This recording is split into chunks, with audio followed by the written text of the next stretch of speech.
Halo, Assalamualaikum warahmatullahi wabarakatuh. Ya, bertemu lagi bersama saya Color Service. Nah, kali ini saya mendapatkan Xiaomi Redmi Note 3 ya, koslet ya, seperti yang barusan teman-teman lihat itu ketika saya masukkan kabel cas ke HP-nya itu si produk skematik ya atau USB analyzer-nya itu mati ya, menandakan ada yang koslet di bagian handphonenya. Dan saya curiga ini di bagian konektornya aja ya, karena melihat dari fisik si konektornya saja sudah longgar. Kemudian saya lihat dalemannya itu si kuningan dari 5 pin di konektornya itu sudah terkelupas ya, seperti ada yang saling tumpang tindih begitu.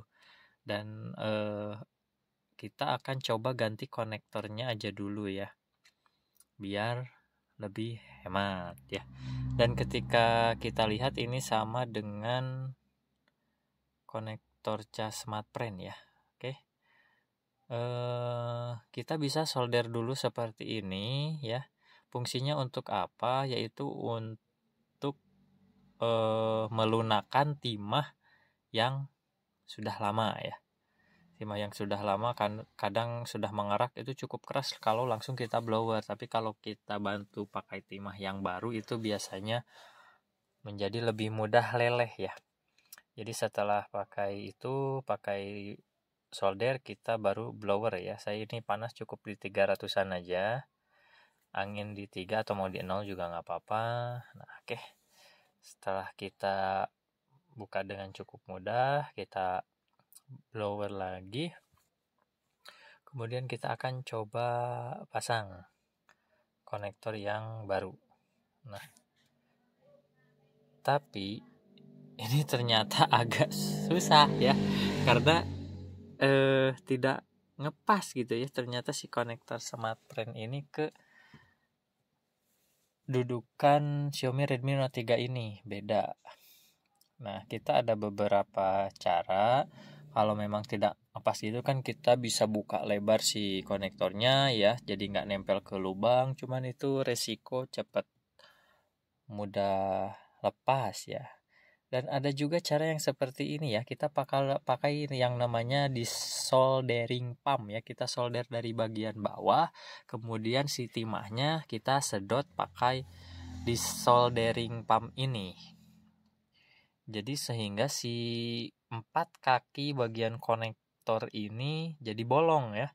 Nah, ini memudahkan kita untuk mengukur dulu konektor yang baru ya, tanpa kita harus panasi si kaki-kakinya. Jadi kita bisa, ada konektor baru, kita coba pasin, oh nggak pas, kita bisa bengkok-bengkokan, misalnya pakai tang gitu kan ya, pakai pinset dipas-pasin.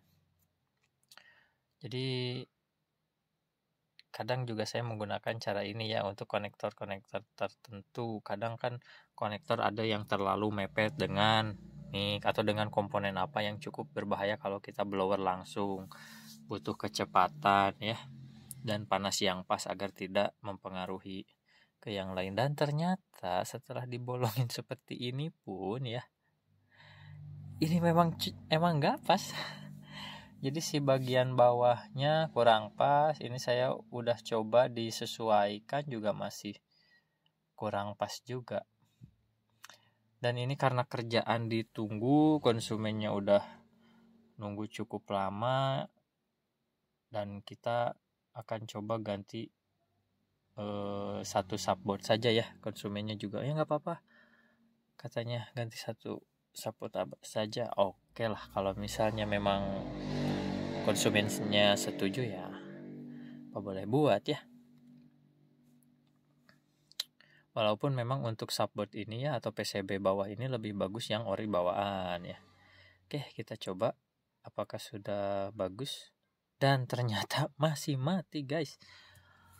Oke, kita akan teliti lagi. Dan kebetulannya saya ini ada baterai lain ya, baterai yang baru. Kita akan coba nih, karena memang di konektor baterainya juga si bagian konektor baterai di baterainya ya, bukan di yang mesinnya, itu juga udah agak miring-miring ya. Saya curiga dari situ. Kita coba dulu karena memang tadi saya tes mesinnya ini nggak kenapa-napa dan masih mati juga. Oke lah, ini tantangan teknisi ya. Walaupun teknisi pemula tapi juga udah punya tantangannya lumayan. Dan ini saya cek kalibrasi kali 1 menggunakan multitester analog, itu tidak ada tanda-tanda short ya, masih mati juga ya pakai baterai itu. Oke. Nah ini kita cabut dulu fleksibel B2B-nya ya, board to board ya, atau yang menyambungkan mesin atas sama mesin bawah.